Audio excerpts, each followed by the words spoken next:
সারা রাজ্যে 6067টা post number সেখানে home ডিপার্টমেন্টের অধীন সেটা রিক্রুটমেন্ট প্রসেস চলছে।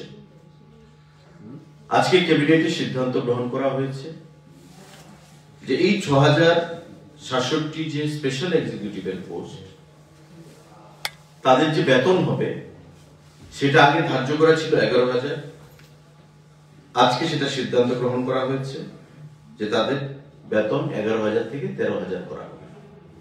এখনো তাদের রিক্রুটমেন্ট হয়নি, প্রসেস চলছে, খুব শীঘ্রই যে কোনো সময় ফাইনালাইজেশন হবে। খুব ফাইনাল স্টেজে চলে এসেছে এই প্রসেসটা।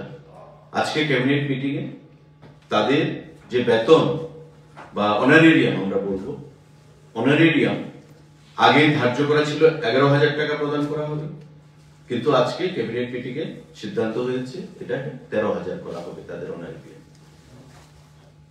স্পেশাল এক্সিকিউটিভ 6067 খানা পোস্ট সেখানে রয়েছে।